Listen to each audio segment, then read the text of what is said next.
Oke, baik. Shalom untuk Shalom. Ibu sekalian semuanya. Terima kasih juga untuk Pak Yohanes yang sudah membuka di dalam doa. Ya, kita kembali bersyukur ya kepada Tuhan. Hari ini kita boleh belajar bersama-sama. Setiap waktu yang kita boleh dapat semua karena itu pertolongan Tuhan ya, karena berkat Tuhan semata-mata ya. Hari ini kita masih bisa belajar, masih bisa berjumpa. Semua adalah berkat yang sangat besar. Mari kita sama-sama malam ini kita akan kembali, kita akan menyelesaikan ya kitab Yesaya, pembahasannya yang seri yang ke-7 ya. Kitab Yesaya serinya yang ke-7. Baik, saya akan segera share screen. Share screen.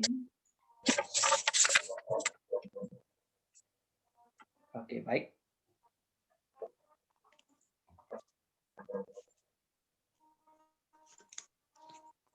Nah, ini ya. Hari ini kita akan membahas the remnant, ya, the remnant. Nah, kita sebelumnya kita sudah membahas ini ya, 7 seri. Ya, ini adalah seri yang ke-7, the remnant. Nah, kita akan sama-sama lihat apa yang pada slide yang pertama kita akan coba membahas apa itu remnant. Ya, mungkin di antara kita ada yang sudah mengetahui, tapi mungkin ada yang juga masih pernah mendengar tapi kurang jelas. Ya, kita sama-sama kembali melihat apa arti remnant. Nah, kita akan sama-sama lihat arti remnant itu di dalam kitab Yesaya. Kita akan lihat di dalam Yesaya pasal yang 1 itu sudah muncul ya, remnant ya. Yaitu pada ayatnya yang ke-9, 1 ayat yang ke-9. Ya, yaitu seandainya Tuhan semesta alam tidak meninggalkan pada kita sedikit orang yang terlepas, kita sudah menjadi seperti Sodom dan sama seperti Gomora. Artinya binasa, ya, Ibu yang dikasihi Tuhan. Nah, ayat yang kedua kita boleh lihat ya, kita coba kembali ke atas, kita nggak baca semua ya. Nanti ada beberapa hal yang saya akan baca cukup banyak, tapi yang ini beberapa kita lihat bagian yang atas saja supaya kita tahu.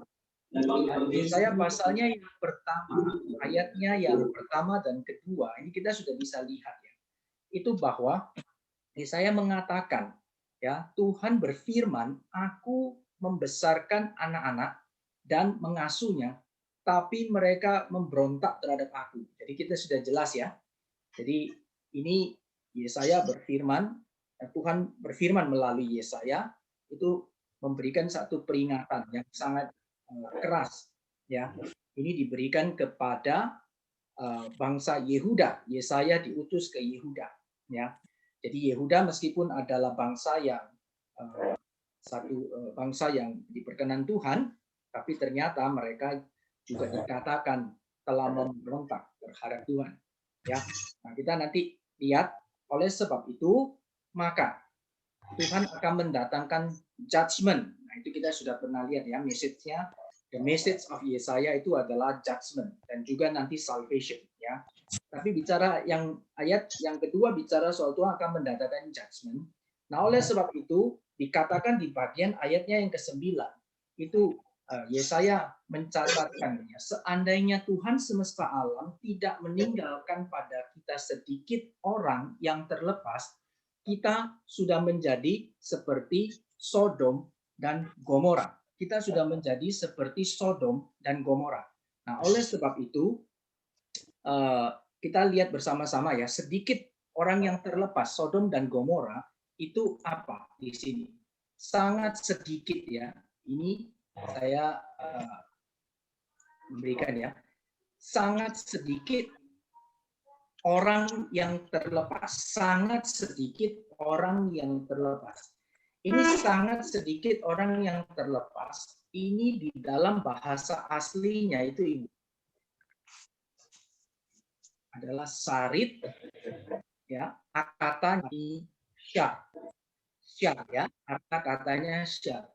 Nah, di dalam buku Yesaya kita akan menemukan banyak sekali itu akar kata syar, ya, akar kata syar. Ini akan banyak sekali. Nah, di sini kita akan lihat bersama-sama arti kata syar ini apa. Arti kata syar ini adalah huni, orang-orang yang masih tinggal. Itu arti kata syar. Nah, di sini banyak. Nanti kita akan lihat di dalam kitab Yesaya, kata-kata syar ini muncul, remnant. Diterjemahkan di dalam bahasa Inggris itu ada diterjemahkan remnant. Nah, disinilah kita lihat ya, the remnant. Ya, the remnant. Ya, kita topik hari ini secara khusus kita akan membahas the remnant. Ya. Nah, kita akan lihat bersama-sama kalau dari kata yang tinggal itu berarti sisa, ya, sisa. Ada sebagian orang yang tersisa, ya. Tapi kalau kita bilang survive, ya, bicara soal apa? Bicara soal hidup, ya. Kalau remain bicara sisa berapa banyak, kan di dalam bahasa Indonesia cuma sedikit, mestinya sangat sedikit, ya, sangat sedikit. Dalam bahasa aslinya itu sangat sedikit. Nah, tapi kalau survive itu bicara hidup. Ya, kalau masih bisa hidup, itu konteksnya yang ada bukan bicara soal nyawa, hidup, ya, survivor. Nah, sekarang kita bisa lihat dalam situasi pandemi kita akrab sekali dengan istilah ini ya, yang survive, yang survive. Ya, nah, kita akan lanjut ini sedikit tentang remnant. Ya, ini saya akan lanjutkan di dalam slide berikutnya kita akan. Nah, ini di dalam Yesaya pasal yang ke-6 ayatnya yang ke-8 sampai yang ke-12. Nah, kita lihat bersama-sama di situ. Ini adalah panggilan Tuhan kepada Yesaya. Nah, panggilan Tuhan kepada Yesaya itu menunjukkan ini ya, kepada siapakah yang akan diputus dan siapa yang mau pergi untuk aku. Ya. Nah, di sini kita lihat kemudian Tuhan berfirman itu katakan kepada bangsa ini, lalu mereka mengerti jangan. Jadi mereka dengar sungguh-sungguh tapi menanggap jangan dan seterusnya. Ya. Nah, terus Yesaya tanya, sampai berapa lama ya Tuhan? Kemudian mereka menjawab, Tuhan menjawab, sampai kota-kota telah lengang, sunyi, sepi, tidak ada lagi yang menjadi dan seterusnya. Ya, dan Tuhan akan menyingkirkan semua manusia jauh-jauh hingga hampir seluruh negeri kosong. Perhatikan, hampir seluruh negeri kosong. Ya, lalu di sini ada muncul kalimat ini. Ya. Di situ nanti akan apa? Tinggal. Ya, sebagian orang yang sudah habis semuanya ditimpa kebinasaan, dia digambarkan seperti pohon yang dipotong, yang tumbang ya, ditebang ya. Kemudian tumbuhnya sisa tunggulnya. Nanti dari tunggul itu akan tumbuh tunas yang kudus. Nah, di sini kita lihat bersama-sama apa yang dinyatakan oleh Yesaya di dalam pengkhotbatan Tuhan kepada dia. Ini juga menyatakan satu remnant, ya, satu remnant yang diilustrasikan dengan gambar ini, ya, apa namanya, tunggul yang sudah ditebang, ya, tunggul itu ya, pohon yang sudah ditebang. Nah, saya mau ajak kita sama-sama lihat sebentar ya. Saya akan ini supaya kita ada sebuah gambaran. Dari itu kita bisa sama-sama punya gambaran, maka saya siapkan video berkaitan dengan hal ini ya, berkaitan dengan pohon ya. Coba share setahun dulu. Oke, sekarang saya lanjutkan ya. Coba perhatikan ini ya. Ini tentang pohon yang ditebang.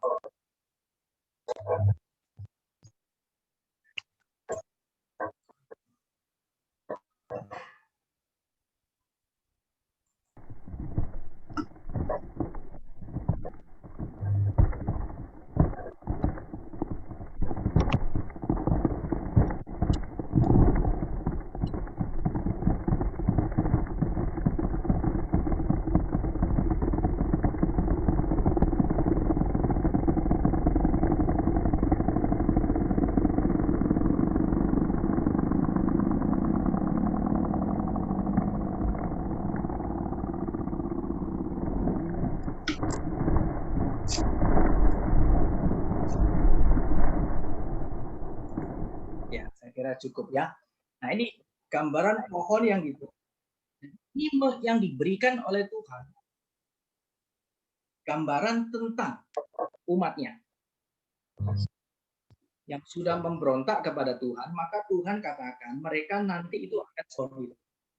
Tuhan akan pakai bangsa-bangsa asing, ya juga Babel sebagai tangan Tuhan ya untuk boleh menebang mereka, ya menebang mereka.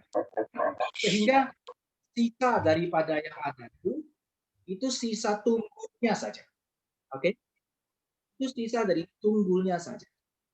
Nah, ini menunjukkan apa? Nah, saya coba waktu itu lihat ya, hari tunggul sisa pohon ini memang bisa tumbuh, ya.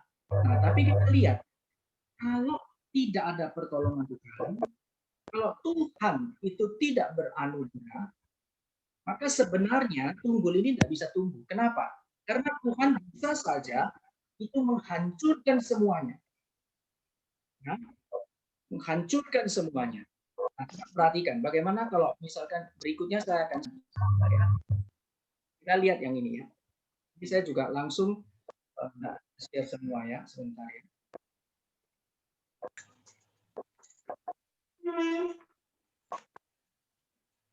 Nah, ini sisa tunggul ya, Bapak Ibu sekalian yang dikasih Tuhan. Kita akan lihat ya, tunggul ini kalau dibakar semuanya, maka dia nggak akan bisa tumbuh lagi. Ya, saya rinci supaya gambaran yang ini sisa remnant, tinggal sedikit dari seluruh batang pohon. Kalau Tuhan itu tidak pelihara, kalau Tuhan itu tidak beranugerah, ini pun habis. Karena apa? Karena ini bisa dibakar habis. Nah, kita akan sama-sama coba lihat gambaran.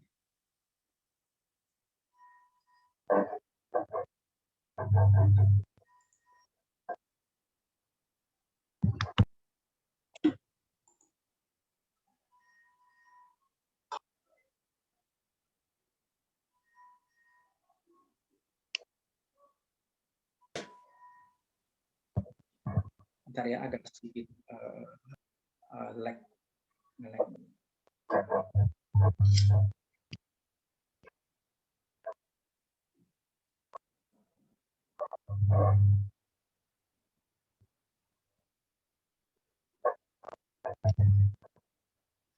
Oke, baik. Kayaknya mungkin agak nge-lag, saya tinggalkan aja.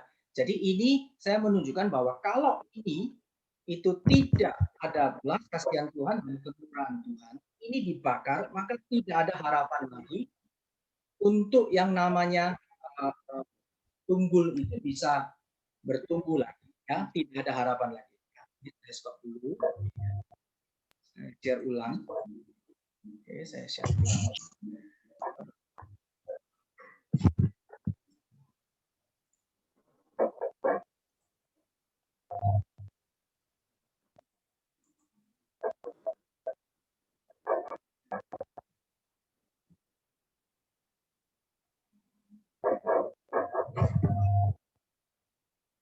Bisa ya, sebentar ya. Maaf ya, ada gangguan teknis. Ya.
Baik.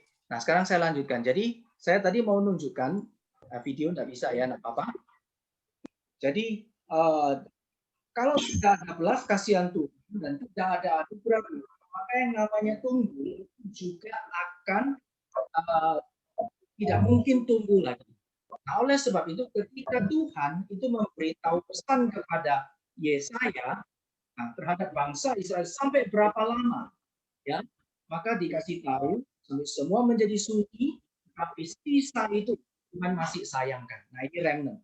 Nah, sekarang kita akan lihat beberapa konsep di dalam perjanjian lama.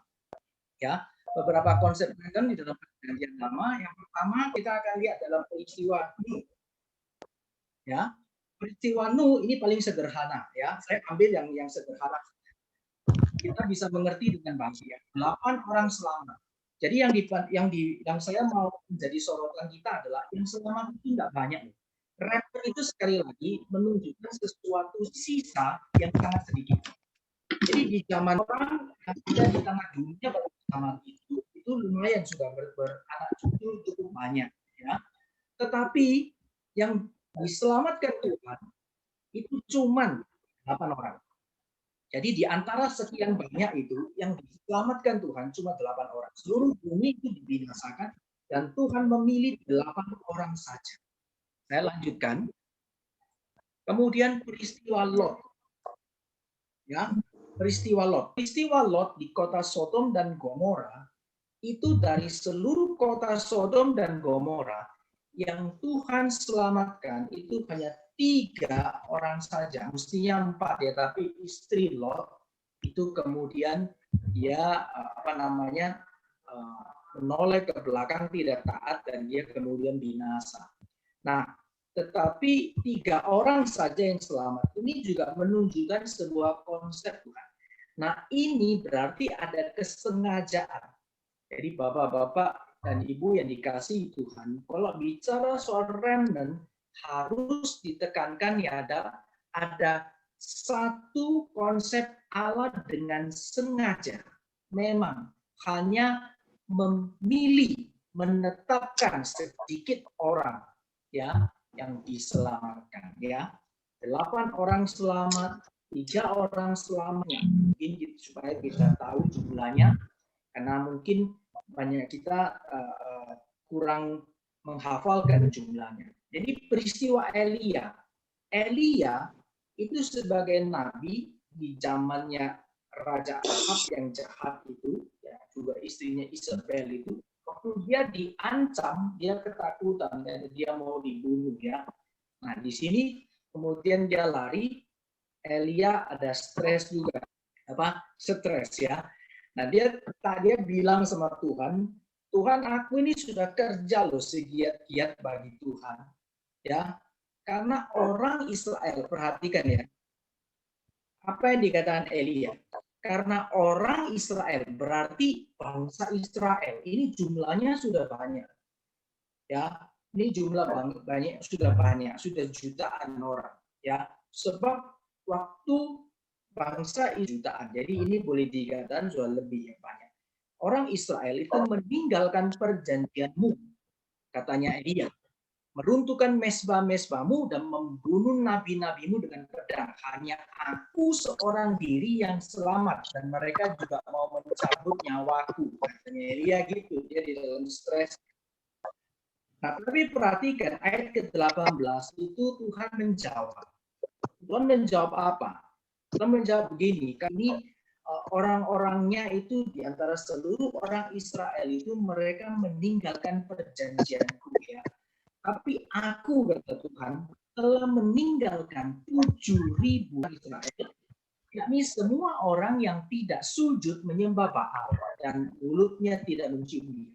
Ini remnant, Bapak Ibu yang dikasihi Tuhan.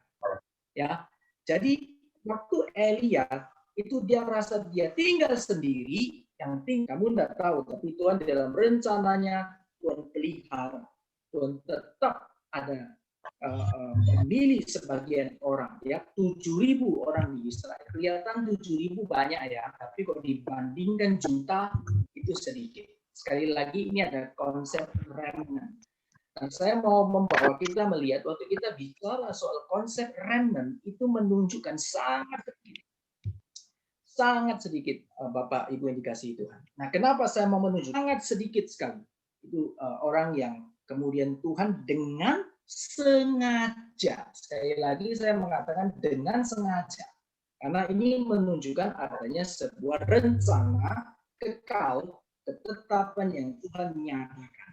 Ya, baik, ini beberapa konsep random dalam perjanjian lama. Sekarang saya mau ngajak kita ke perjanjian berikutnya ya. Kita akan jelas ya. Sebenarnya semua ada, tapi saya hari ini melihat kepada Rasul Paulus, khususnya di Roma. Nah, bukan satu buku yang syarat dengan doktrin. Pengajaran yang sangat ketat, dan Tuhan pakai Rasul Paulus untuk boleh mengajarnya. Kenapa Paulus? Karena Paulus itu dia adalah seorang yang belajar itu dan juga hidup sebagai seorang Yahudi yang begitu ketat. Jadi dia tahu dari perjanjian lama apa yang terjadi, kitab Taurat semua dia tahu. Ya, dia menghafal. Boleh dikatakan di dalam zaman ini kalau secara akademis dia itu mungkin sudah PhD ya, PhD. Ya, jadi dia orang yang mengerti semuanya. Oleh sebab itu Tuhan pakai dia menulis kitab Roma. Dan di sana kita lihat bersama-sama. Khususnya Roma pasal 9 saya akan lebih banyak membahasnya. Ini konsep tentang rem yang kasih Tuhan ya. Dia berkata begini ya. Akan tetapi firman Allah tidak mungkin gagal. Sebab tidak semua orang yang berasal dari Israel adalah orang Israel. Tidak semua yang terhitung keturunan Abraham adalah anak Abraham. Ya. Kemudian kita lihat bersama-sama ya. Ini sudah ada satu konsep adanya ya, karena tidak semua ya. Ini dinyatakan oleh Rasul Paulus. Ya. Nah, siapa saja yang mereka yang akan dihitung sebagai orang yang dipilih Tuhan itu dikatakan yang saya bold hitam ya, anak-anak perjanjian yang disebut keturunan yang benar.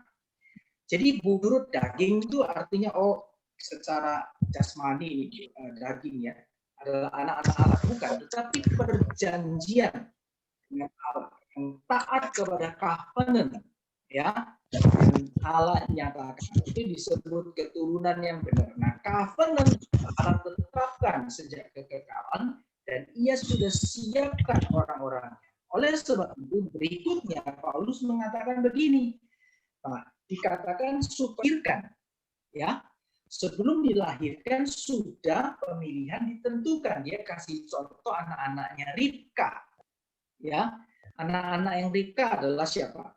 Yakub dan Esau. Maka dikatakan di sana ada satu kalimat yang tertulis, aku mengasihi Yakub tapi membenci Esau.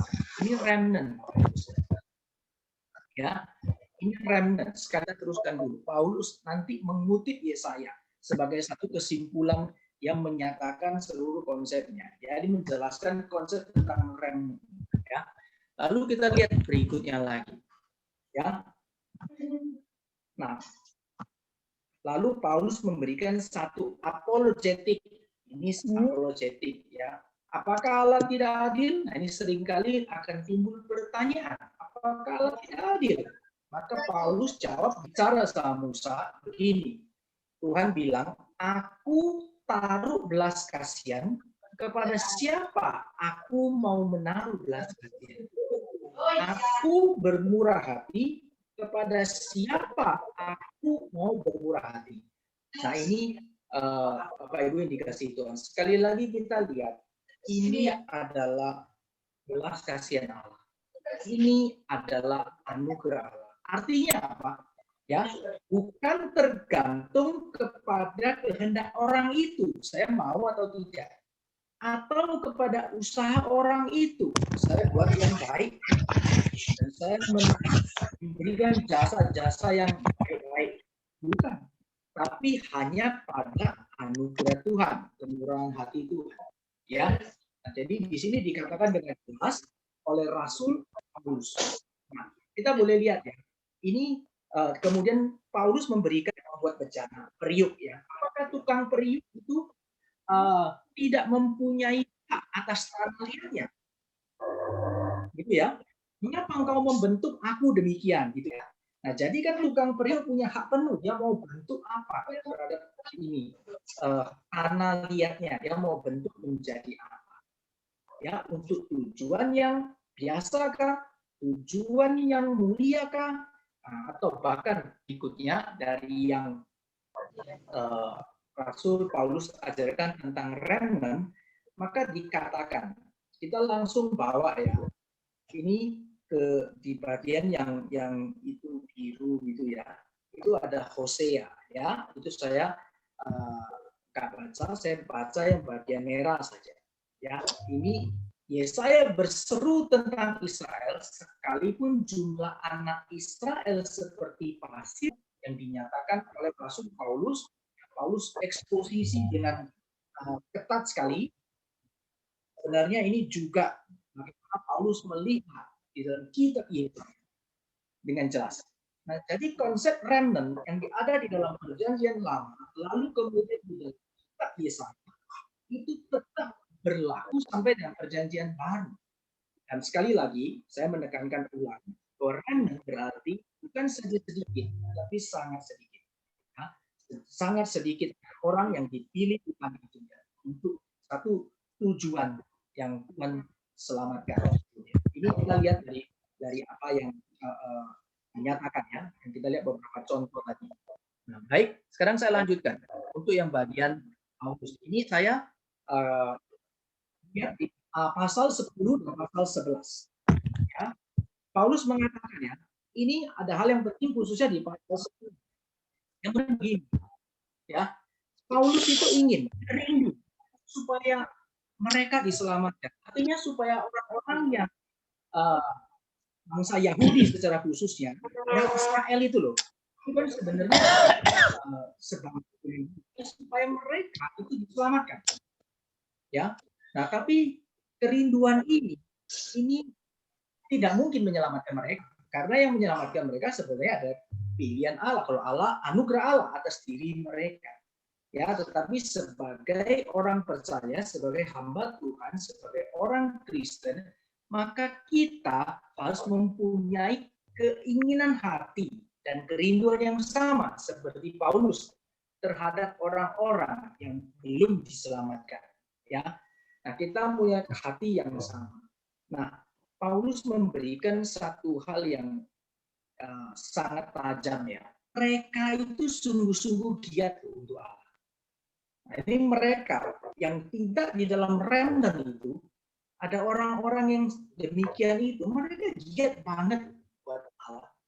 Tapi, ini penting ya, tanpa pengertian yang benar. Nah, jadi sebagai orang percaya ya, kita mesti mengerti hal ini. Kita boleh saja giat bagi Tuhan. Kita boleh saja sesuatu yang salah juga ya. Artinya kita tidak melakukan seperti apa yang Tuhan mau. Nah, oleh sebab itu kita mesti harus dengan sungguh-sungguh minta Tuhan tolong dan belajar sungguh-sungguh apa yang Tuhan mau. Itu namanya kehendak Tuhan. Kalau kita sungguh-sungguh giat untuk Allah, berarti seharusnya pengertian yang benar itu adalah dengan apa yang Tuhan mau.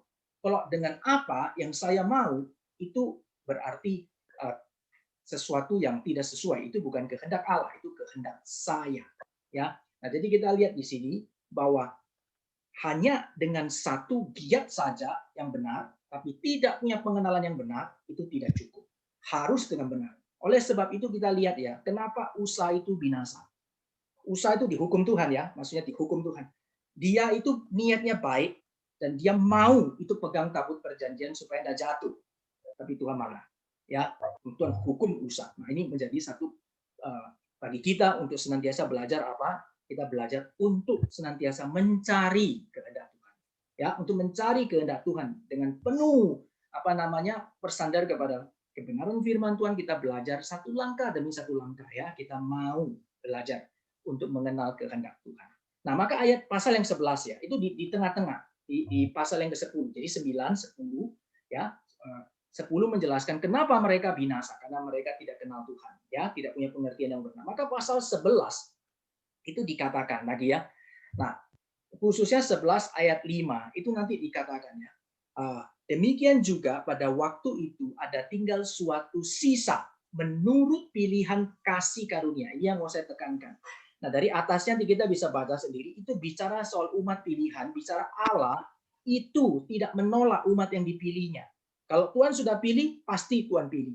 Kalau Tuhan tidak pilih, juga pasti Tuhan tidak pilih. Jadi ini jelas sekali, ya. Tapi kita lihat di sini bagaimana di dalam bagian ini kita lihat ada tinggal suatu sisa, itu menurut apa? Menurut pilihan, berarti dari Allah, dan kasih karunia, berarti bukan karya orang, ya, bukan dari jasa manusia. Nah, ini konsep remnant yang penting dalam yang hadir dalam perjanjian baru. Nah, baik, saya akan lanjutkan. Ini dalam perjanjian baru. Nah, sekarang kita akan lihat. Sekarang kita mulai lihat di dalam Yesaya, ini ada konsep remnant yang saya bagi menjadi dua. Yang pertama, kata remnant ini dipakai dengan satu kesan yang negatif. Satu kesan yang negatif. Nanti yang kedua, kita akan lihat kata remnant ini dipakai dengan satu kesan yang positif. Oke ya, nah sekarang kita mulai yang negatif dulu aja. Nah, Yesaya 4 ayat 22. Aku akan bangkit melawan mereka, demikian firman Tuhan semesta alam. Aku akan melenyapkan nama Babel dan sisanya, anak cucu dan anak cicitnya. Demikianlah firman Tuhan. Artinya begini, Babel akan disapu bersih. Nah, di sini kata sisanya yang saya merahkan itu remnant. Ya, jadi ini digunakan secara negatif, artinya yang sisanya ini dihabiskan. Sisanya ini dihukum. Ini tidak bersisa lagi. Nah, kata remnant dipakai di dalam bagian ini tidak bersisa. Nah, sekali lagi, kata remnant dipakai dengan sengaja. Berarti Babel ya, walaupun mereka itu dipakai Tuhan ya untuk menghukum daripada Yehuda, tetapi Tuhan tidak lepaskan mereka ya, karena mereka menjadi sombong dan akhirnya di dalam ketetapan Tuhan Babel juga kemudian dihabiskan ya, dilenyapkan ya, nama Babel dan seluruh sisanya dilenyapkan. Nah, ini dalam negative use of remnant. Jadi waktu kita bicara remnant, Bapak Ibu yang dikasih Tuhan, kita harus lihat berarti selain ada sebagian orang yang Tuhan mau panggil, Tuhan mau itu selamatkan, di bagian yang lain ini bicara soal yang sisanya yang lain itu akan dihabiskan. Nah, ini kalau bicara soal yang diselamatkan, ada satu jumlah yang Tuhan pilih secara khusus sedikit. Tapi kalau bagian yang di sini mempunyai satu konsep, satu jumlah yang cukup banyak. Ya, sisanya seluruh Babel itu akan dihabiskan. Jadi tidak ada sisa. Kalau sampai tidak ada sisa, berarti itu kan aspek yang banyak. Kalau yang tinggal sedikit, nah itu diselamatkan, itu kan jumlahnya dikit. Tapi kalau dihabisi seluruhnya tidak ada sisa, itu berarti dalam jumlah yang banyak. Nah, kita bisa lihat dalam aspek ini ya. Waktu bicara remnant juga ada secara negatif, itu ada kita melihat ada yang Tuhan akan hukum. Ini yang bagian negatif use of remnant. Sekarang kita lihat lagi bagian lain. Yesaya 14 ayat yang ke-30 ya. Ini dikatakan begini. Yang paling hina dari umatku akan mendapat makanan dan orang-orang miskin akan diam dengan tentram, tetapi keturunanmu akan kumatikan dengan kelaparan. Ini terhadap Filistia ya. Dan sisa-sisamu akan kubur. Sekali lagi, ini bicara kalau tadi Babel, maka di sini Allah melalui Yesaya ini menyatakan sebuah profesi ya, prophesize ya, nubuat tentang Filistia. Nanti Tuhan akan habiskan, tidak bersisa. Habiskan. Ya, ini penggunaan negative use on remnant. Kita lihat lagi terhadap siapa? Tadi Babel ya, terus ini Filistia. Sekarang terhadap siapa? Terhadap Moab.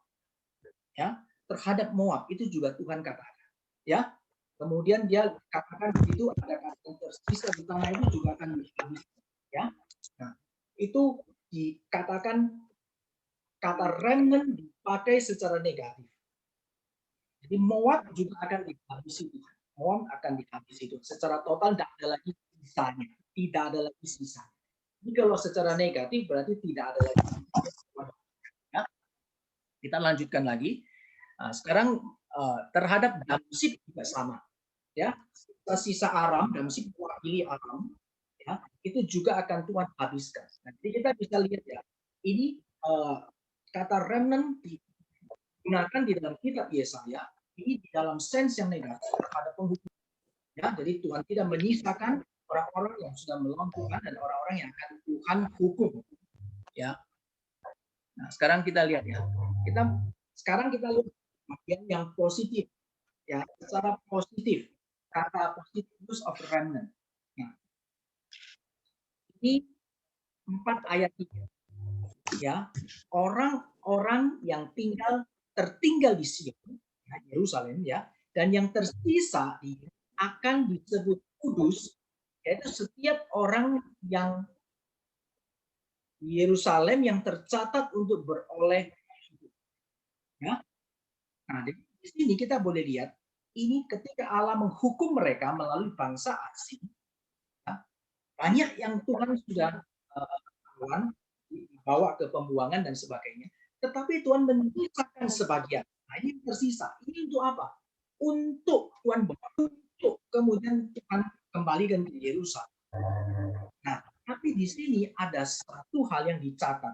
Tujuan daripada ketika Allah, kenapa itu perlu dilakukan? Ya, kata remnant di sana dinyatakan untuk hal yang positif, Tuhan menyelamatkan umatnya, maka di sana ada satu tujuan yang Tuhan mau ingatkan di dalam penghukuman atau penghakiman adalah untuk membes yang setia. Ini kita pakai istilah tanda kutip itu seperti padang gurun karena ini adalah sebuah seperti motif eksodus.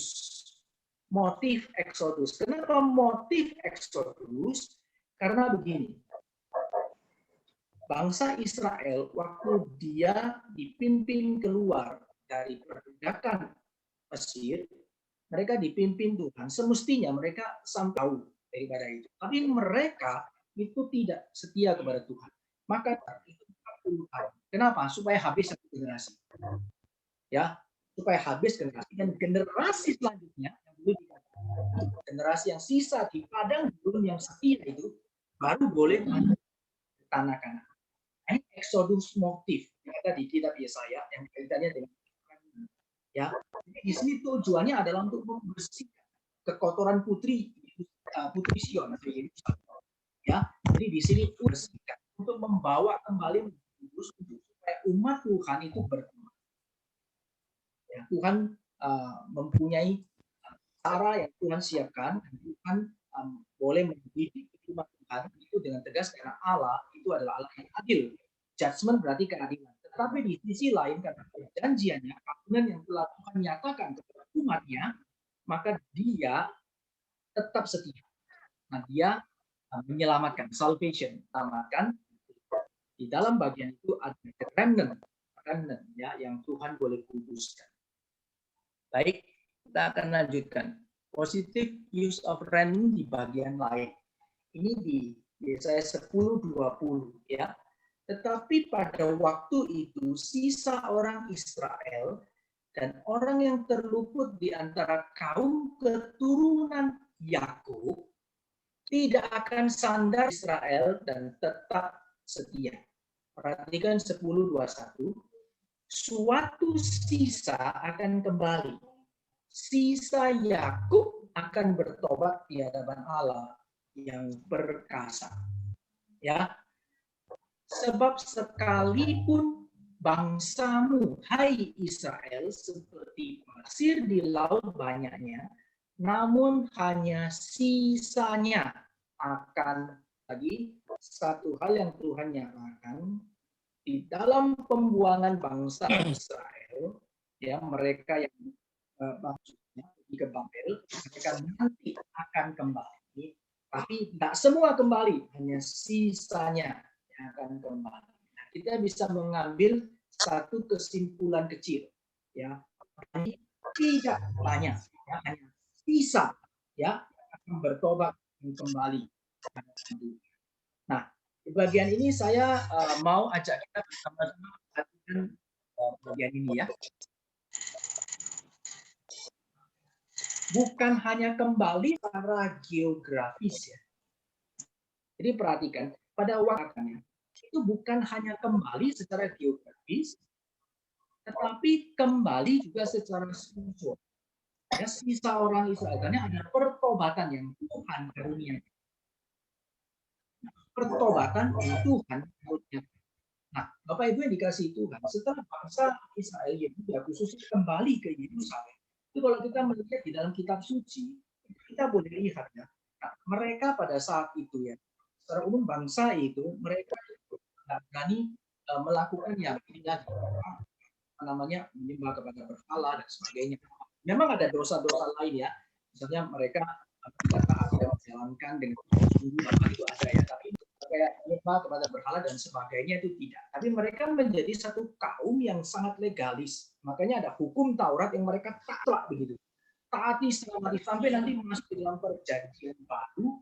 Nah, mereka bahkan ya kalau Yesus datang mereka tidak sadar karena mereka lebih mengerti hukum Taurat, tapi mereka tidak bisa melihat bagaimana Mesias yang dinyatakan di dalam hukum Taurat itu sudah datang. Ya, tapi kalau menyembah berhala mereka sudah tidak. Ya, jadi ada satu ini ya, mereka waktu kembali, ya, bisa yang kembali itu ada secara spiritual ada pertobatan. Ya, Esra datang mereka bertobat sungguh-sungguh di hadapan Tuhan. Ya, sekarang kita lihat bersama-sama. Saya mau kita lihat bagian ini di dalam bahasa aslinya. Ini ya Bapak Ibu sekalian, yang saya kasih warna hitam ini ya. Suatu sisa akan kembali, sisa Yakub akan bertobat. Tapi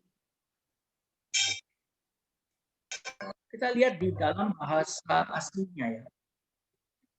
Nah, ini namanya kalau bahasa aslinya ini share Yakub. Kemudian di sini share Yakub. Jadi di sini ada kata yang dipakai ya secara permainan kata ya, permainan kata. Dalam bahasa aslinya lebih kelihatan ya. Share Yakub, share Yakub gitu ya. Kira-kira ya, suatu sisa akan kembali, sisa Yakub. Nah, sekarang kita lihat sama-sama. Apa yang Bapak Ibu bisa ingat tentang share Yashub? Kita beberapa kali sudah bahas. Ada yang mau coba jawab? Share Yashub ini ada kaitan dengan apa? Share Yashub. Ada? Ada yang ingat? Share Yashub itu adalah ini. Anak-anak Yesaya. Ya. Oke ya. Share Yashub ini adalah anak Yesaya. Tuhan kasih tahu Yesaya, kasih nama anaknya Share. Ya, anaknya yang pertama, anak yang kedua itu yang ya. Nah, jadi Share Yashub kita kembali ke sini. Ini boleh menyatakan waktu Allah kasih tahu Yesaya supaya dia kasih nama anaknya Share Yashub itu menunjukkan sesuatu yang Tuhan nyatakan secara pasti, bahkan diminta Yesaya ya anaknya itu memproklamasikan ya dengan namanya itu bahwa nanti akan ada satu remnant yang akan kembali. Nah, kita lihat ya bagaimana Yesaya sekali lagi keluarganya dipakai menjadi alat peraga Tuhan untuk boleh menyatakan kehendak Tuhan, untuk menyatakan juga penghakiman Tuhan, tapi juga sekaligus menyatakan yang namanya kasih Tuhan. Ya, share Yashub dan share Yakub. Ya, ini kalau kita lihat di dalam bahasa aslinya kita bisa melihat ini dengan jelas ya. Jadi share Yashub, sisa yang akan kembali mewakili apa? Ya, sisa daripada Yakub, sisa daripada umat Allah ya Israel itu akan Tuhan selamatkan. Ya, baik. Nah, sekarang saya lanjutkan kembali. Nah, kita lihat yang positive use of remnant land. Ini di 11 ayat yang 10. Nah, ini ayat yang terkenal ya. Taruh dari pangkal Isai ini menunjukkan satu nubuat terhadap Mesias, yaitu yang mengarah kepada ya sebagai Mesias.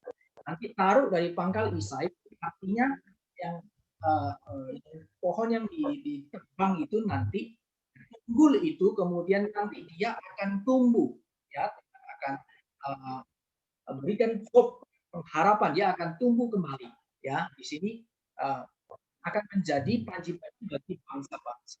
Nah, pada waktu itu Tuhan akan menebus sisa-sisa umatnya. Di sini dikatakan yang tinggal di Asyur, di Mesir, di Patros, di Ethiopia, di Elam, di Sinea, di Hamat, di pulau-pulau laut, dan seterusnya.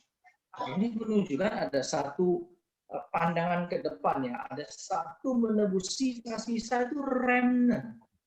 Nah, artinya di satu masa nanti Tuhan akan ya menebus remnant itu bangsa-bangsa. Nah, itu nanti akan terjadi pada saat apa? Pada saat Mesias itu datang. Ya, nanti akan ada orang-orang ya yang dari berbagai macam bangsa-bangsa, mereka yang akan datang percaya kepada Tuhan. Ya, baik, saya lanjutkan lagi. Ya, ini ada sebuah spiritual exodus motif. Jadi secara spiritual ya, untuk menjadi remnant-nya Tuhan, remnant-nya Tuhan. Ya, jadi waktu kita lihat makna ini, remnant-nya Tuhan, bangsa-bangsa, apakah semua bangsa? Tidak. Jelas ya. Apakah semua orang dalam bangsa-bangsa itu? Tidak. Tapi kalau semua bangsa, iya. Ngerti ya? Sekali lagi, remnant berarti tidak. Yang Tuhan sudah akan menyelamatkan ini, akan kemudian menjadi remnant. Kalau itu namanya bukan remnant ya. Kalau remnant itu berarti sebagian orang ya yang Tuhan panggil. Nah, ini secara spiritual exodus motif yang ada ya. Baik, saya lanjutkan. Nah, di sini bagian berikutnya kita bisa lihat ya. Nah, ini bicara, saya tidak baca dari atas, saya langsung ke bagian merah saja. Ini bicara soal mahkota ya. Ini mahkota kepermaian, kalau di dalam bahasa Inggris mungkin glory gitu ya, lebih tepat ya. Crown of glory ya, crown of glory. Jadi di sini kita boleh lihat waktu bicara soal crown of glory itu dibandingkan kalau di bagian atasnya itu mahkota kemegahan, itu crown of proud atau pride, kesombongan. Ya. Jadi manusia yang berdosa itu mereka akan cari crown of pride. Ya. Tapi orang-orang yang remnant, orang-orang yang ditebus Tuhan, yang ada di dalam kaum sisa itu, mereka itu pakainya crown of glory. Glory siapa? Bukan glory-nya diri, tetapi glory of God. Jadi ini kita lihat ya, ada satu perbandingan yang indah yang saya ingin bagikan. Orang-orang yang tidak di dalam kaum remnant, dunia yang berdosa, itu mereka cari crown of pride. Ya, mereka cari semua bagi diri sendiri, pride. Ya, tapi orang-orang yang ditebus Tuhan, maka yang kita kejar, yang kita cari ya, yang menjadi kebanggaan kita itu adalah crown of glory, God's glory. Not my glory, God's glory, God's glory. Jadi itu langsung membedakan.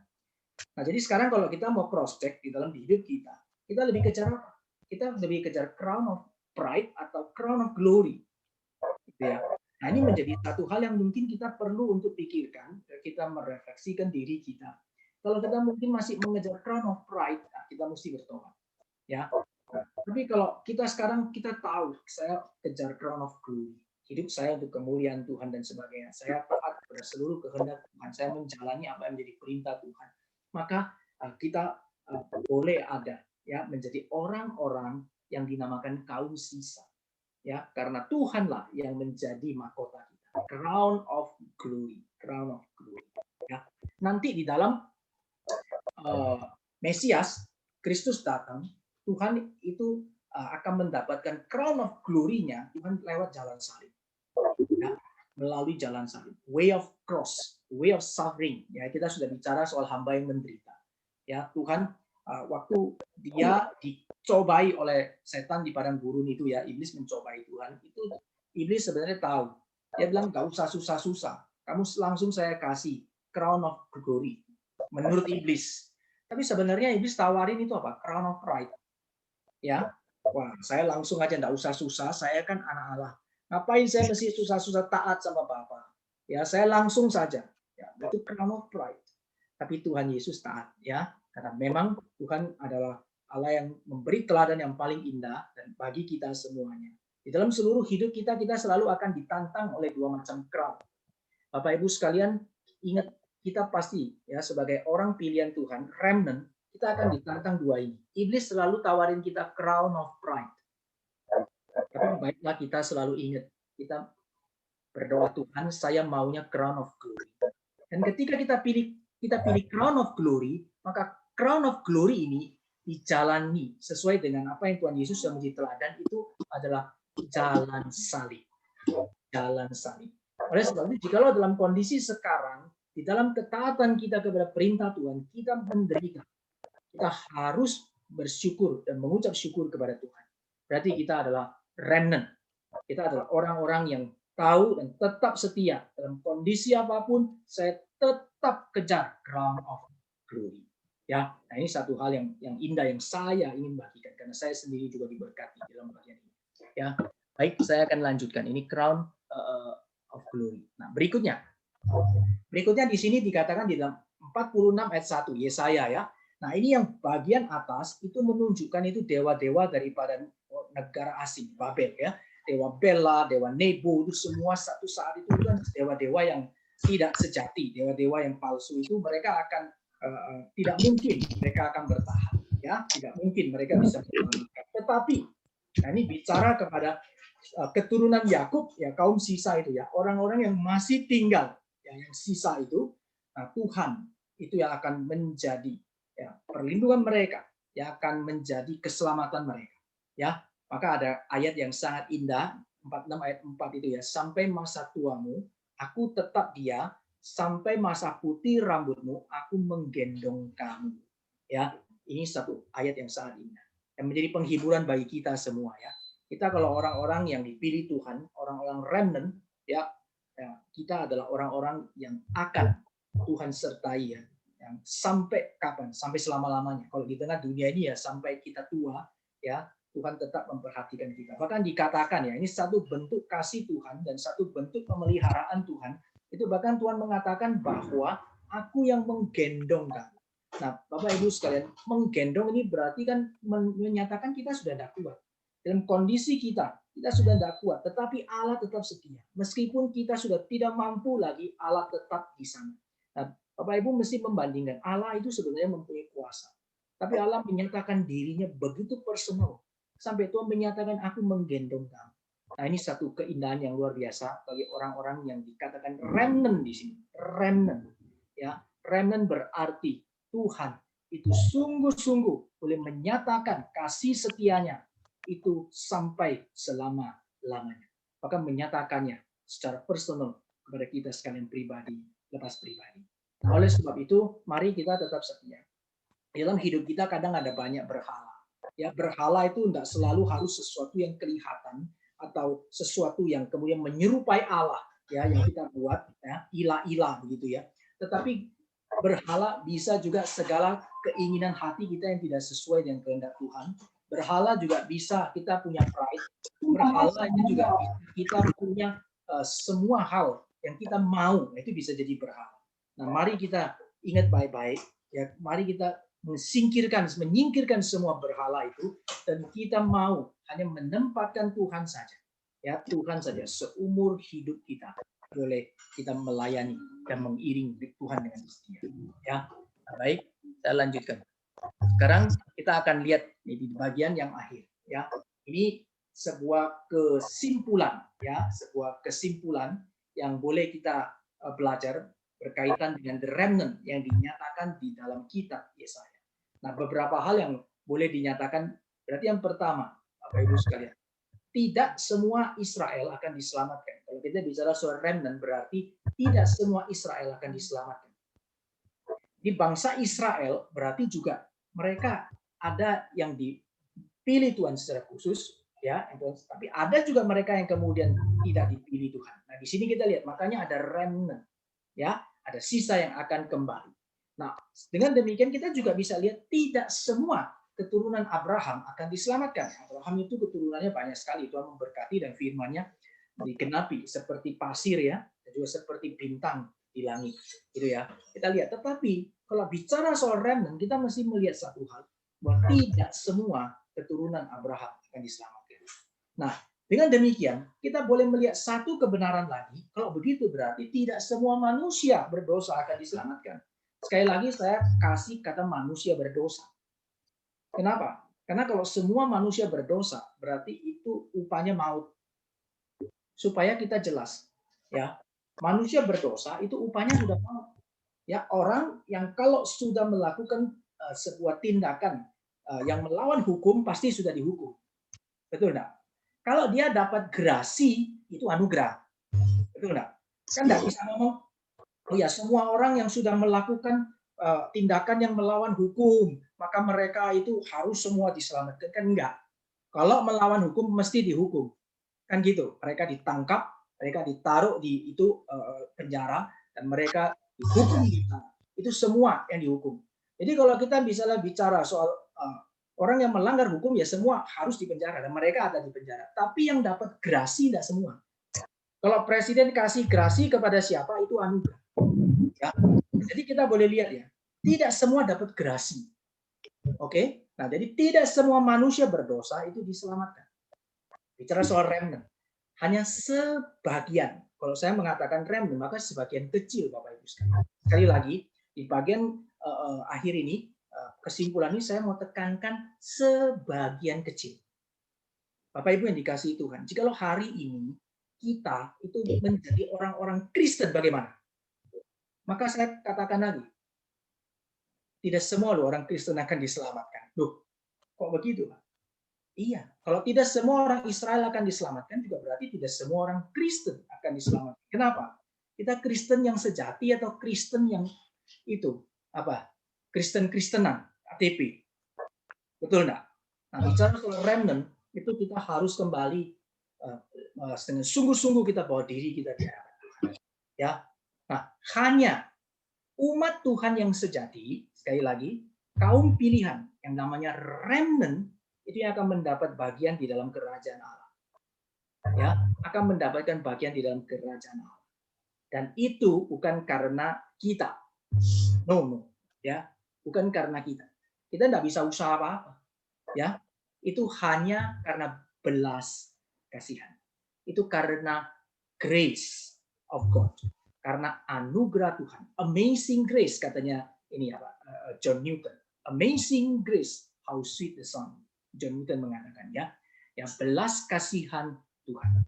Dan itu hanya terjadi karena apa? The true remnant only in Christ, karena Tuhan yang telah datang dan menebus sisa-sisa remnant itu. Ya, orang yang Tuhan siapkan, orang sudah tetap untuk Tuhan selamatkan, untuk Tuhan pilih. Christ, ya Sang Mesias itu. Di dalam Dia kita boleh diselamatkan. Nah, dengan demikian waktu kita lihat bersama-sama ya. Tidak banyak loh.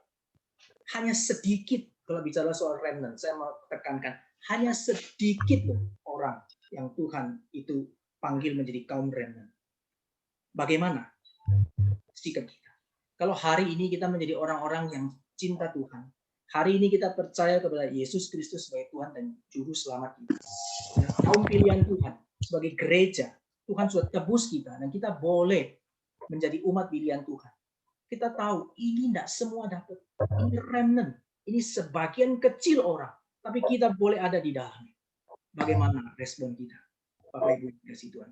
Bagaimana respon kita? Nah, ini penting sekali. Nah, saya mau kasihkan pertanyaan ini, Bapak Ibu sekalian.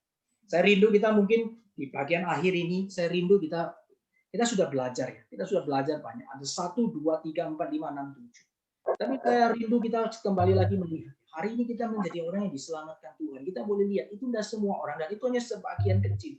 Begitu berharga. Bagaimana hidup kita hari ini di hadapan Tuhan? Apakah kita sudah ya menyadari betapa berharganya anugerah Tuhan itu? Dan bagaimana kita merespon hidup di dalam anugerah itu? Sudahkah kita hidup sepenuhnya bagi Tuhan? Karena memang untuk itulah kita dijadikan. Nah, hari ini saya rindu Bapak Ibu sekalian kita boleh sharing. Jadi kita setelah sekian banyak seri, saya rindu beberapa orang kita mungkin menyatakan ya, setelah kita boleh melihat ya segala apa yang kita pelajari, kita kembali lihat bagaimana hidup kita bagi Tuhan. Bagaimana kita menjadi orang-orang percaya selama ini. Dan apa yang kita boleh doa ya, minta Tuhan tolong supaya boleh muliakan nama Tuhan. Ya, ini saya stop share. Baik, ini saya hari ini mau sharing. Ya, beberapa dari kita mungkin boleh. Saya mungkin tidak nunjuk, tetapi saya rindu mungkin kita sendiri boleh ya, apa namanya secara sukarela yang Tuhan gerakkan. Silakan, mungkin kita boleh memberikan sharing kita. Setelah kita menyadari betapa kita ini sungguh-sungguh mendapatkan anugerah yang begitu besar ya di dalam menjadi umat pilihan Tuhan, remnant. Bagaimana kita seharusnya ya hidup kita ini untuk Tuhan. Apakah kita selama ini sudah hidup bagi Dia, ataukah kita selama ini yang masih banyak sekali ikuti keinginan kita? Dan bagaimana kita boleh belajar ke depannya? Kita mau menjadi orang-orang yang sungguh-sungguh untuk terus hidup untuk Tuhan. Ya, baik, saya buka ini ruang share yang berkaitan dengan apa yang sudah kita jelaskan. Siapa yang mau memulai? Silakan, saya memberikan kesempatan. Ya, ini menjadi satu respon kita sharing di hadapan. Nah, iman Kristen itu kita waktu kita hidup melakukan segala sesuatu itu bukan untuk memperoleh ya keselamatan hidup, tidak. Tapi kita justru sudah memperoleh. Nah, remnant, no? Kita diberikan grasi, diberikan itu gracious atau anugerah Tuhan, baru kita boleh selamat. Nah, waktu kita menyadari hal ini, seharusnya hidup kita itu meluap-luap penuh dengan kelimpahan anugerah Tuhan dan kita rindu untuk hidup yang sungguh-sungguh bagi Tuhan. Ya, nah baik, saya memberikan ruang kesaksian ini kepada siapa yang mau memulai lebih dahulu, silakan. Adakah? Adakah yang mau mulai lebih dahulu? Bagaimana kita boleh menyaksikan cinta kasih Tuhan, atau mungkin kita juga boleh melihat hidup kita di hadapan Tuhan atas seluruh anugerah Tuhan yang sudah kita terima. Siapa yang mau memulai? Ada? Tidak ada? Orang timur ya? Orang timur tidak ada yang mau mulai ya, lady atau ladies first. Orang ladies first ya. Ada yang mau mulai? Silakan.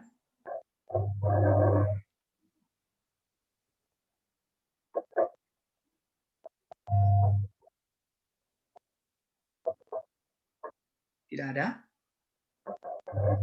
Baik, kalau tidak ada, mungkin saya minta kesediaan saja. Ya, saya minta kesediaan. Saya mungkin akan coba minta kesediaan dimulai dengan Pak Buyum mungkin. Mungkin Pak Buyum, silakan boleh memberikan respons yang juga mungkin sharing berkaitan dengan apa yang sudah disampaikan. Silakan Pak Buyum. Ya baik, terima kasih. Berkaitan dengan apa ya anugerah Tuhan yang saya alami, sungguh sebenarnya ini satu hal yang indah yang Tuhan nyatakan begitu ya. Saya bukan orang yang baik sebenarnya. Kehidupan moral saya sejak kecil itu bukan anak-anak yang baik. Saya punya banyak kelemahan sejak kecil dan Tuhan, tapi Tuhan memilih begitu ya di antara sekian banyak orang-orang. Saya adalah salah satunya yang menerima berkat Tuhan. Bukan saya yang mencari Tuhan, tetapi Tuhan yang mencari saya. Saya beberapa kali di PI sama teman, sama kakak kelas, tapi saya tolak terus. Sampai pada satu saat, tatkala telah mengikuti sebuah camp, gitu ya, Tuhan izinkan untuk belajar satu buku bersama-sama dengan teman-teman perkantas pada waktu itu, yaitu buku buku tentang memulai hidup baru, MHB. Di pelajaran pertama itu tentang keselamatan. Disitulah Tuhan panggil begitu melalui satu ayat, yaitu Yohanes 15 ayat 16. Bukan kamu yang memilih aku, tapi akulah yang memilih kamu. Dan aku telah menetapkan kamu untuk pergi dan menghasilkan buah, dan buahmu itu tetap. Apa yang kamu minta kepadaku akan kuberikan kepadamu. Ayat itu merupakan ayat panggilan bagi saya. Bukan saya yang mencari Tuhan, tetapi Tuhan yang mencari saya. Bukan kamu yang memilih aku, kata Tuhan, tapi akulah yang memilih kamu. Gitu. Itu bagi saya sebuah ayat keselamatan. Gitu. Terus dilanjutkan dengan Yohanes 10 ayat 28. Tak seorang pun dapat merebut mereka dari tanganku, karena Bapakku yang di surga lebih besar dari semuanya. Itu jaminan keselamatan. Pada waktu itulah saya benar-benar dipanggil oleh Tuhan, gitu ya. Dan melalui ayat itu juga Tuhan menunjukkan satu tujuan hidup, satu visi yang indah. Di berikutnya, saya diselamatkan bukan untuk sekedar diselamatkan, tapi untuk menjadi memiliki satu tujuan. Dan aku telah menetapkan kamu untuk pergi dan menghasilkan buah. Itu merupakan tujuan, visi yang Tuhan berikan. Di ayat yang sama, Tuhan berikan visi. Di ayat yang sama juga Tuhan memberikan strateginya juga. Bagaimana saya bisa mengerjakan tujuan Allah itu, menghasilkan buah yang tetap. Pertama, saya dipilih oleh Tuhan. Yang kedua, saya di sana dikatakan aku telah menetapkan kamu. Meskipun ini agak alegoris, tapi Tuhan ingatkan saya harus belajar ketetapan Tuhan. Yang kedua, strategi yang kedua adalah dengan cara berdoa. Di ayat berikutnya dikatakan, apa yang kamu minta kepadaku akan kuberikan kepadamu. Itu bukan berarti apa yang saya minta mobil diberi mobil, bukan. Tapi relasi yang Tuhan bangun melalui doa. Dan saya melihat semuanya itu karena anugerah. Kenapa? Karena pertama, keselamatan itu adalah relasi yang dibangun oleh Tuhan. Yang kedua, firman yang harus saya belajar, itu yang semestinya saya harus belajar, itu juga firman-Nya Tuhan, miliknya Tuhan. Demikian juga doa. Doa itu adalah, seringkali kita berpikir bahwa doa itu adalah waktu yang kita sediakan. Memang satu sisi nampaknya seperti itu. Tetapi yang kalau kita pikirkan lebih dalam lagi, bahwa doa itu adalah sebenarnya waktu di mana Tuhan menyediakan waktunya untuk kita, gitu. Dan kita menanggapinya dengan datang kepada Dia. Itu. Dan ayat itu, ayat Yohanes 15 ayat 16 itu menjadi sebuah pegangan hidup bagi saya. Pertama, karena Tuhan telah memilih saya. Yang kedua, Tuhan menetapkan tujuan dalam kehidupan saya. Yang ketiga, Tuhan menyediakan strategi melalui firman Tuhan dan berdoa. Saya dimungkinkan untuk terus bersandar pada kekuatannya dan menghasilkan buah bagi namanya. Karena itu panggilan yang Tuhan yang selama ini saya kerjakan di wilayah Blitar itu merupakan satu anugerah. Karena saya orang awam, tetapi Tuhan memanggil untuk menjadi full timer pelayanan di satu wilayah Blitar, begitu ya.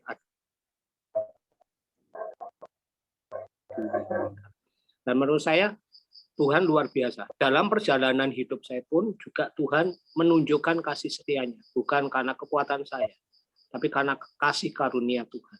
Saya bukan manusia yang baik. Saya dalam perjalanan hidup saya, mulai dari saya lahir baru, saya jatuh bangun. Tapi Tuhan dengan setia terus menolong, mengingatkan, memanggil kembali, meneguhkan, gitu, untuk kembali pada Tuhan, untuk kembali mengerjakan apa yang Tuhan ingin. Itu yang Pak Rusli yang bisa saya sharingkan kepada teman-teman, bukan karena kekuatan manusia, tapi karena kasih setia Tuhan. Banyak hal yang Tuhan berikan melalui saat teduh, melalui belajar firman Tuhan, PA, melalui baca buku, Tuhan banyak membentuk. Dan khususnya melalui doa juga, Tuhan banyak membentuk. Terkadang kita tidak bisa berdoa.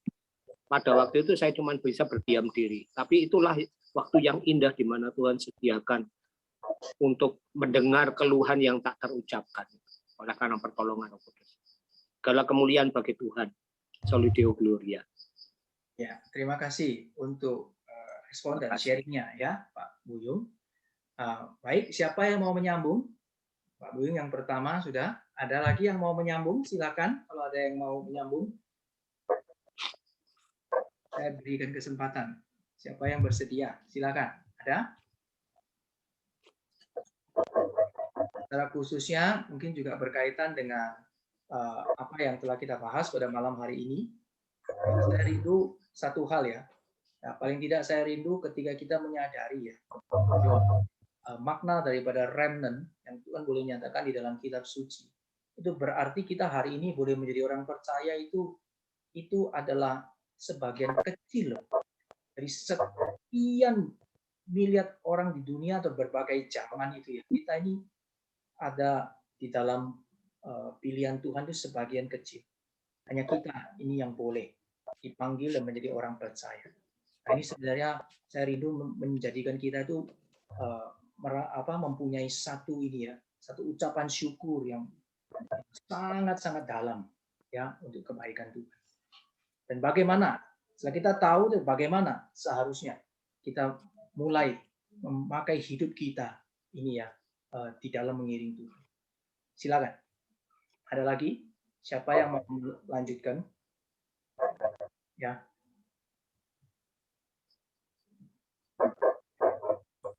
C Yeni, nggak pernah dengar suaranya, C.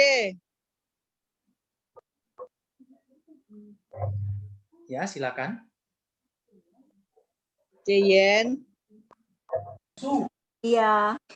Ya, silakan. C Yeni. Apa ya?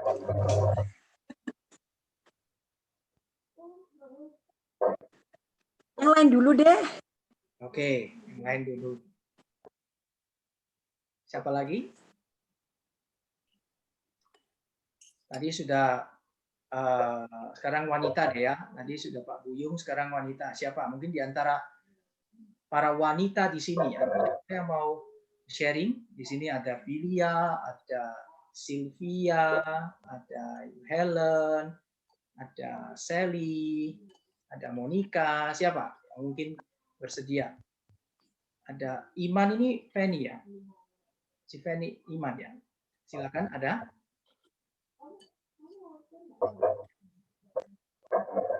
Siapa yang mau memberikan sharing? Sylvia kah?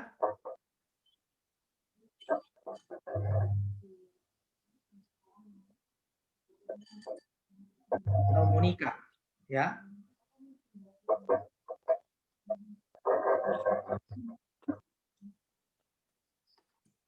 Tidak ada?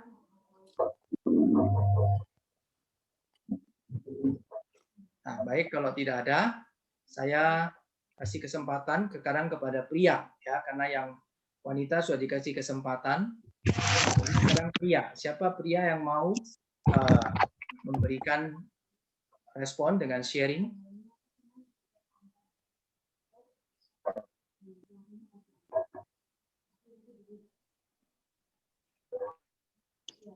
Korisal. Oh. Ya, silakan. Korisal mungkin mau memberikan sharing.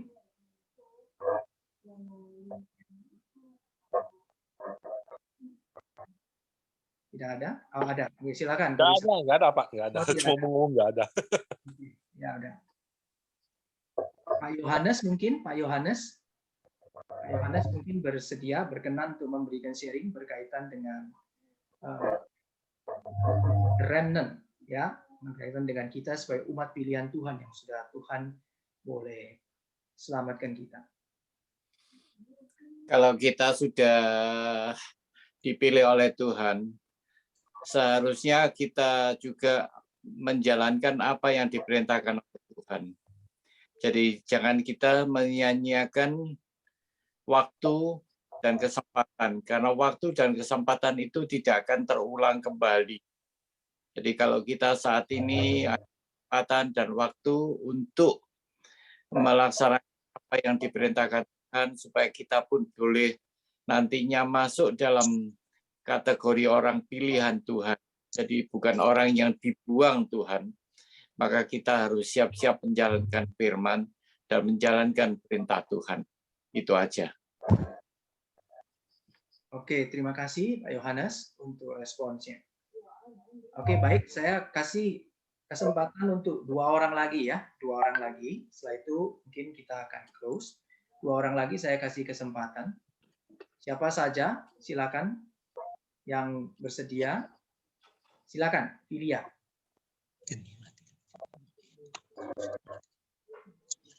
Silakan dibuka dulu Filia untuk mic-nya. Ya malam Pak Gusli. Ya, malam. Mungkin kita harus tahu dulu Pak, kenapa sampai kita dipilih dari sekian banyak orang. Nah, tujuan Tuhan memilih kita ini buat apa? Jadi bukan hanya dipilih, apa sih tujuan. Nah, kemudian kita harus memang melaksanakan apa yang Tuhan kehendaki. Untuk meresponnya kita harus melayani Tuhan yang mungkin segenap hidup kita karena kita telah dipilih, dan jangan sia-siakan anugerah yang Tuhan berikannya, grace itu. Jangan tunggu waktu sisa, tapi harus tetap yang utama Tuhan, kita utamakan Tuhan ya dalam segala waktu.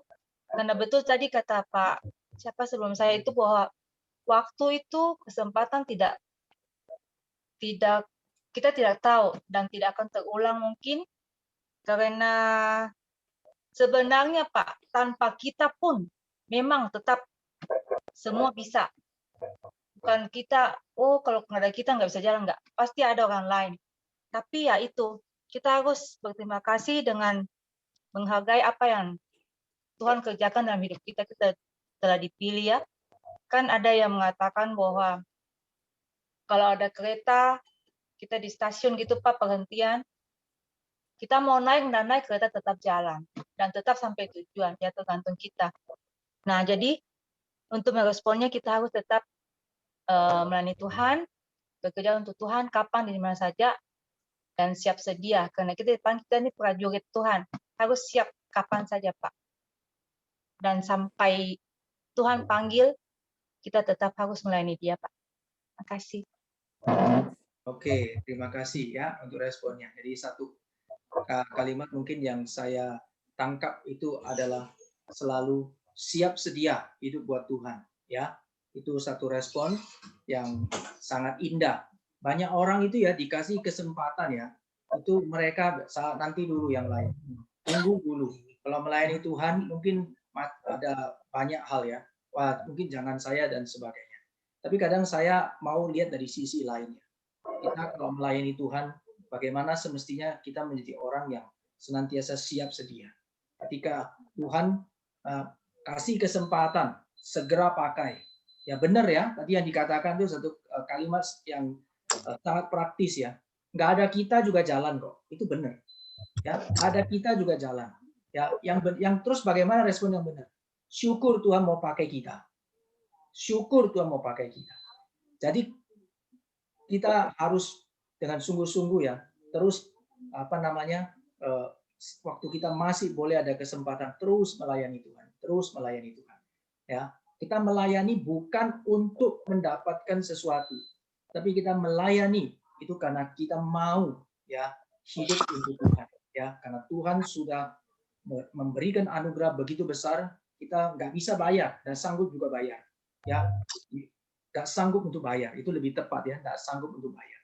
Ya, hukuman kalau melawan hukum itu ya, kita dihukum di dunia ini betapapun panjangnya hukumnya, ya hukumannya, kalau kita bersalah kepada yang sifatnya sementara itu ya, itu hukumannya juga sementara. Jadi ada batasnya gitu ya. Ya sesuai kan ya. Kalau misalkan kalau kita orang bilang itu dia merampok atau dia mencuri, ada hukumannya kan, ada. Tapi karena dia merampok begitu pasti tetap ada batasnya. Berapa lama dia dihukum itu tetap ada batasnya, satu saat dia keluar. Tapi kalau kita bersalah kepada Allah yang kekal, hukumannya apa? Kekal. Artinya sudah dihukum nggak bisa keluar lagi. Nah, ini satu perspektif yang perlu kita pahami. Kita bersalah kepada Allah yang kekal. Hukumannya itu kekal. Tapi hari ini Tuhan sudah menebus kita. Dan kita boleh, di dalam anugerahnya, kita boleh diselamatkan. Keluar dari murka Allah itu, tempakan loh ya. Bukan cuma diselamatkan, tapi diangkat menjadi anak-anak Allah. Wah, ini satu anugerah yang terlalu besar. Nggak bisa bayar, nggak bisa balas. Cuman bisa satu. Tuhan, selama ada waktu yang aku bisa, selama ada waktu ya, aku ada waktu apapun, aku siap sedia menjadi Tuhan. Itu namanya Laskar Kristus. Amin. Ya, kiranya kita semua baik di sini laki-laki maupun perempuan, kita siap menjadi Laskar Kristus. Ya, siap sedia melayani Tuhan. Ya, saya sebenarnya orang yang tidak terlalu setuju dengan yang mengatakan bahwa ada orang selalu komplain ya, kita kalau melayani ya, kok itu saja, ya, kok itu saja. Orangnya yang ada kurang banyak orang. Ini ada orang yang ada melayani orang itu saja. Saya sebenarnya ya, saya rindu banyak orang boleh melayani. Itu benar. Kalau di dalam sense seperti itu, makin banyak melayani, saya makin senang.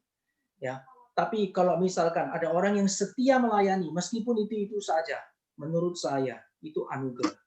Ya, tidak banyak loh orang yang bisa setia.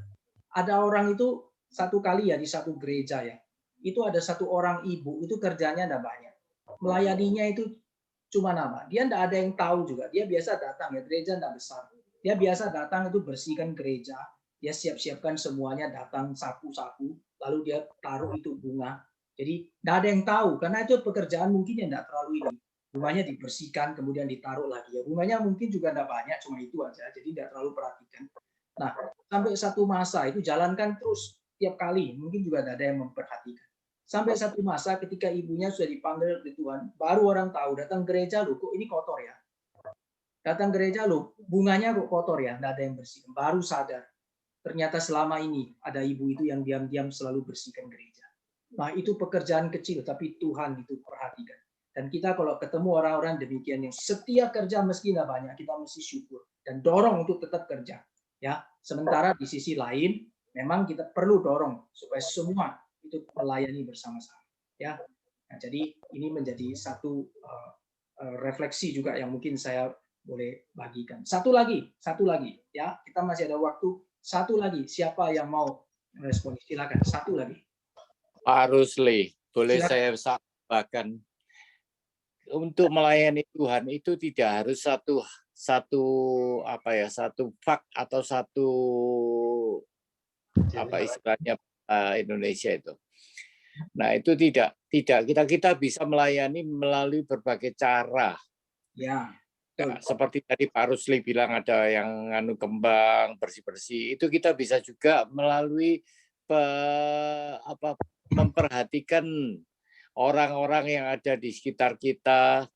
Kita bisa juga melayani melalui mimbar, kita juga bisa melayani melalui diakonia, kita juga bisa melayani melalui kesusahan, kedukaan, keluarga yang ditinggalkan, itu kita bisa melayani. Dan dari situ kita bisa juga nantinya untuk memuliakan nama Tuhan. Tapi ingat, jangan diri atau crown pride itu yang ditonjolkan, melainkan crown glory itu yang akan ditonjolkan. Itu aja. Iya, puji Tuhan. Terima kasih Pak Yohanes. Ya, terima kasih untuk responnya. Oke, satu lagi. Silakan satu lagi, yang terakhir. Siapa mau ambil kesempatan bersaksi bagi Tuhan? Satu lagi yang terakhir. Siapa? Satu lagi yang terakhir.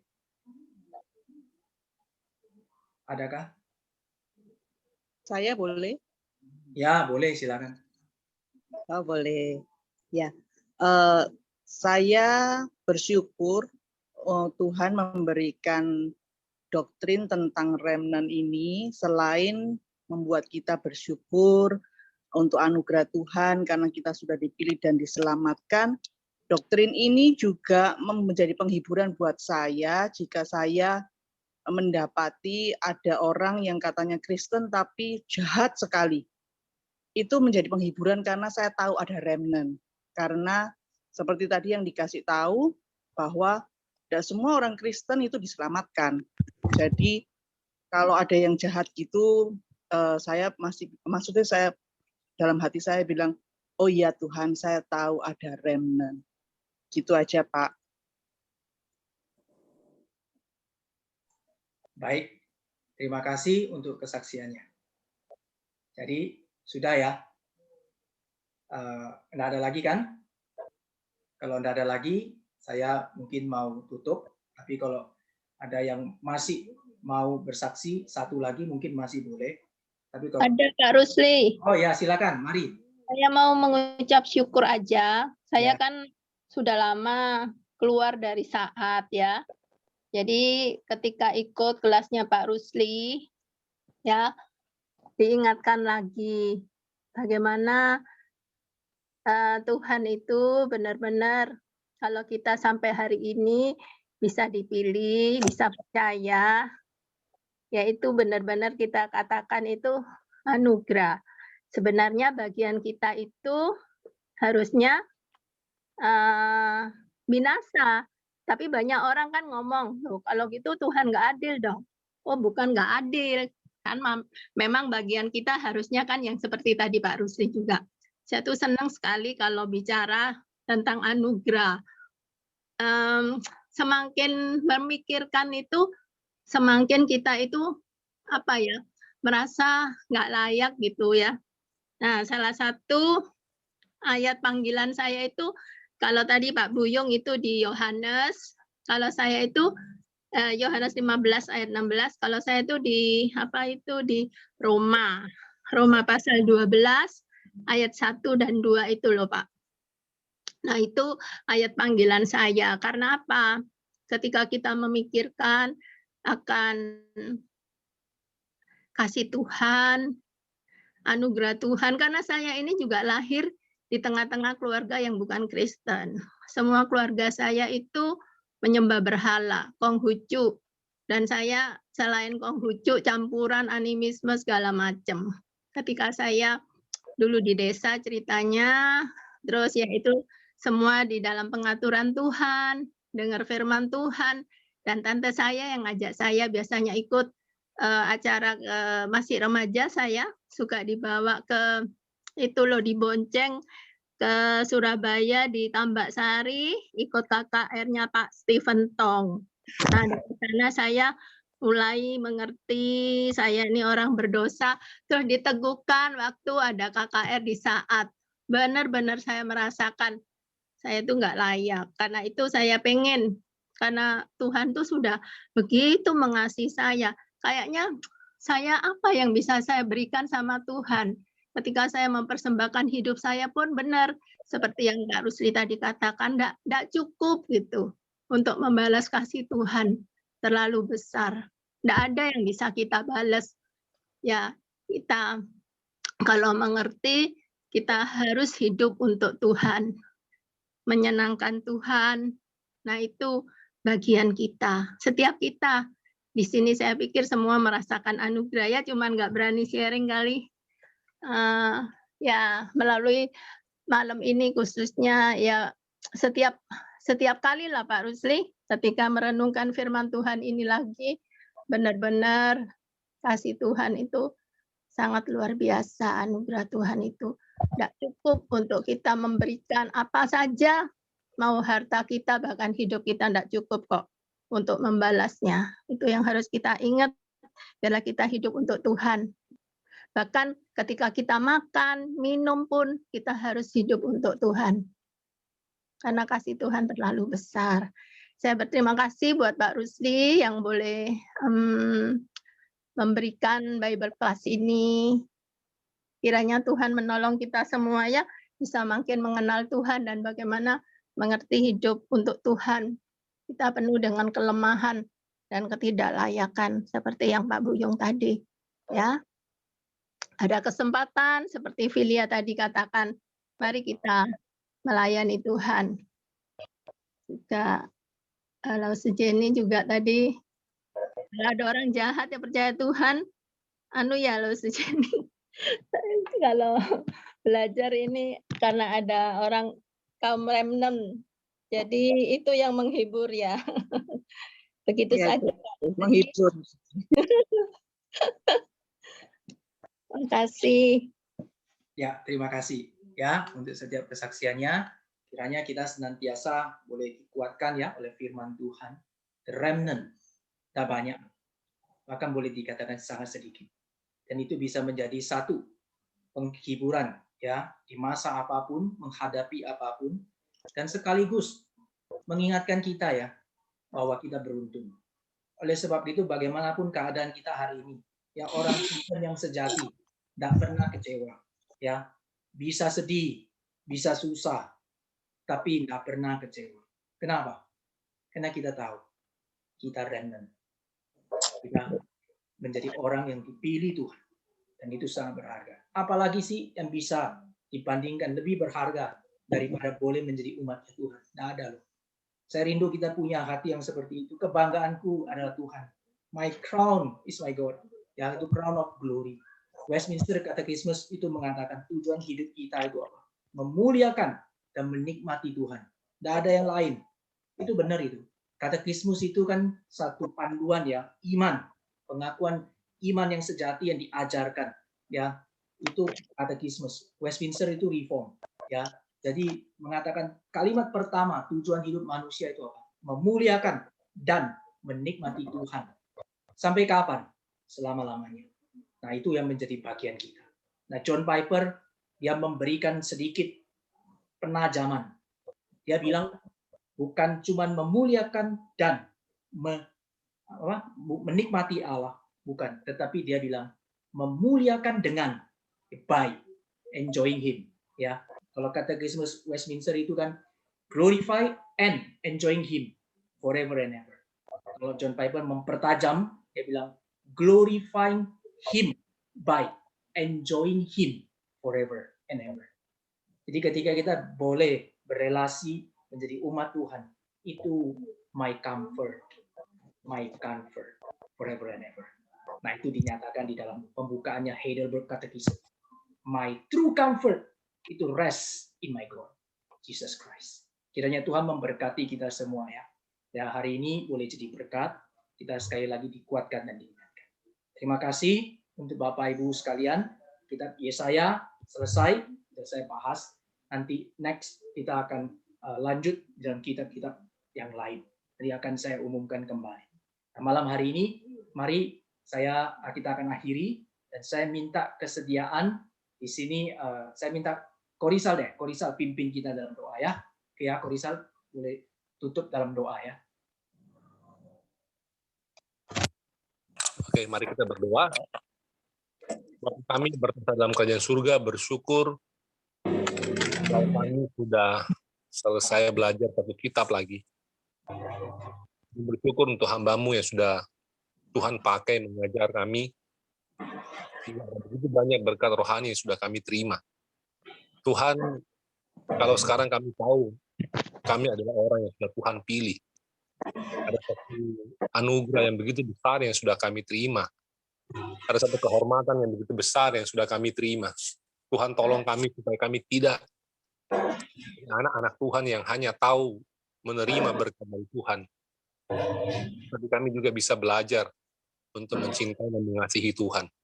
Kami mau menyerahkan setiap hidup kami ke dalam tangan kasih-Mu. Tuhan, Kau sucikan dan Kau kuduskan, dan Kau pakai kami sesuai dengan kehendak-Mu. Dimanapun kami berada dalam kehidupan kami masing-masing, kami bisa menjadi anak-anak Tuhan yang mempermuliakan nama-Mu, menjadi saksi yang mempermuliakan nama. Terima kasih Tuhan, kami serahkan Bible class kami selanjutnya ke dalam tangan kasih-Mu.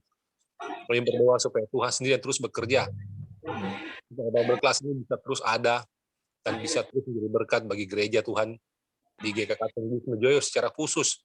Dan kami berharap ini juga bisa menjadi berkat bagi orang-orang yang ada di luar sana. Terima kasih ya Tuhan, kami serahkan sekali lagi penginjil Rusli ke dalam tangan kasih-Mu.